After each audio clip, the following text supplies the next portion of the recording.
Toda a gente fala em ETFs como uma forma mais simples de investir. E estão totalmente certos. Eles são baratos, são diversificados e são fáceis de entender. Mas eu não invisto em ETFs. E eu hoje vou explicar-te o porquê. Não com teorias, mas com base na minha experiência enquanto investidor. E sim, vou dar-te vários exemplos práticos daquilo que se passou no meu portfólio e o que se passa atualmente. Antes de mais nada, o que é que são estes ETFs? Um ETF, ou Exchange Traded Fund, é um fundo que podes comprar e vender, como se fosse uma ação, literalmente. Mas em vez de representares uma única empresa, estás a comprar um conjunto de empresas ao mesmo tempo. Por exemplo, se tu compras um ETF do S&P 500, estás a comprar uma pequena fatia das 500 maiores empresas dos Estados Unidos. É como se estivesses a comprar uma caixinha com as 500 ações lá dentro. E atenção, há ETFs para tudo. Tecnologia, países emergentes, dividendos, saúde, o que tu bem entenderes. E há boas razões para os ETFs serem tão recomendados quanto são hoje. Especialmente para quem está a começar. E eu vou ser claro contigo. Os ETFs têm várias vantagens. Isso concordo contigo. Primeiro, diversificação instantânea. Em vez de teres de escolher 20 ou 30 empresas diferentes, compras um único ETF e já estás diversificado. Isso o que é que vai fazer? Vai reduzir o risco específico de investir em empresas individuais. Segundo, custos baixos. A maior parte dos ETFs são geridos de forma passiva, o que significa que não há um gestor a tomar estas decisões, ou as decisões de investimento. E eles simplesmente seguem um índice. Isso reduz drasticamente uma coisa muito importante: as comissões. Terceiro, simplicidade. Não precisas ler relatórios, analisar balanços, estudar setores.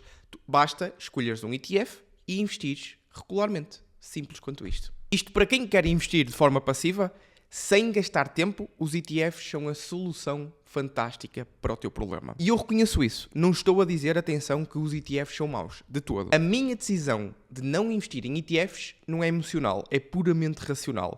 É uma escolha consciente baseada naquilo que é o meu perfil de investidor, nos meus objetivos financeiros e na forma como eu encaro o investimento a longo prazo. E há 3 razões principais do porquê de não investir em ETFs e preferir ações. Primeiro, e estou sempre a dizer isto, falta de controlo. Quando tu compras um ETF, tu estás a comprar tudo o que está lá dentro, mesmo que não conheças ou não gostes de algumas das empresas que tens lá. Por exemplo, imagina um ETF de tecnologia. Lá dentro tu tens Microsoft e Apple, mas também tens empresas como a Zoom ou o Palantir, que podem estar sobrevalorizadas ou não encaixam simplesmente na tua filosofia de investimento. Se uma dessas empresas tiver um escândalo ou tiver resultados fracos ou um modelo de negócio duvidoso, tu estás exposto a essa mesma empresa. Segundo, falta de convicção. Quando tu tens ações individuais, sabes o que tens. Tu estudaste, tu acompanhas. Se o preço cai, tu sabes o porquê. Ou pelo menos tentas perceber o porquê. Espero eu. Já com um ETF, se ele cair, tu vais fazer o quê? Vender? Vais comprar mais? Vais ficar simplesmente parado? Sem esta convicção, é extremamente difícil manter uma estratégia firme em momentos de stress no mercado, especialmente a curto prazo. Terceiro, resultados medianos. Os ETFs replicam o mercado, malta. Ponto final, parágrafo. E o mercado, historicamente, retornos passados não garantem retornos futuros, aqui um pequeno disclaimer, rende 7 a 10% ao ano em média. Isso é ótimo para muita gente, não para mim. O meu objetivo não é ter um resultado médio, malta. Eu invisto em ações com o potencial de fazer melhor, estar acima do mercado. Claro, com risco, obviamente, mas com estratégia, com a minha análise e com as minhas convicções nas teses de investimento. Eu quero encontrar aquelas empresas que podem bater o mercado, superar o mercado. Neste caso, superar o índice S&P 500 ou qualquer ETF que o replique. Vou mostrar-te um exemplo real do meu portfólio. Eu tenho ações como Microsoft. Porquê? Porque, primeiro, tem receitas recorrentes, margens altíssimas, uma posição dominante em vários setores de atividade e uma gestão de capital de excelência. E eu sei o que estou a comprar. Eu já tive, noutra vida, uma empresa como a LVMH. Uma empresa com uma marca intocável, uma margem operacional brutal e uma visão de longo prazo com proteção contra a inflação. E eu não preciso de 50 empresas no setor de luxo. Eu preciso de analisar e conhecer bem uma ou duas. Só isto. Eu já tive, obviamente, outras empresas que vendi porque deixei de ter convicção nelas. E isso está tudo bem, faz parte do jogo. Agora imagina que eu tenho um ETF europeu. Eu teria centenas de empresas que nem sequer sei o nome.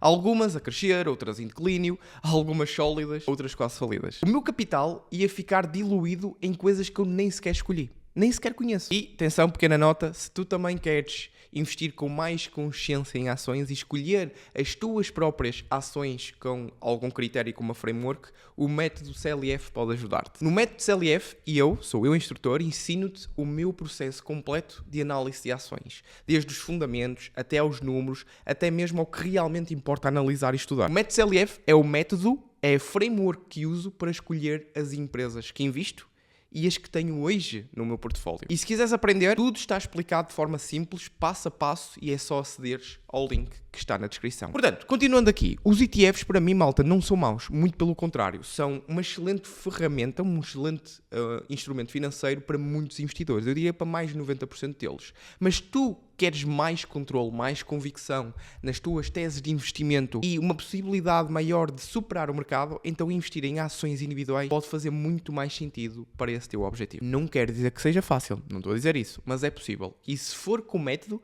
pode dar-te muito mais do que estes tais 7 a 10% ao ano. No meu exemplo em concreto, e eu tenho uma série aqui no meu canal de YouTube de 0 aos 100 mil euros investidos, eu tenho 22%. Lá eu mostro de forma transparente os meus resultados, onde eu invisto, o que é que eu vendo, o que é que eu compro e o meu racional por detrás de cada decisão. Muito obrigado por teres assistido até ao final. Vemo-nos num próximo vídeo.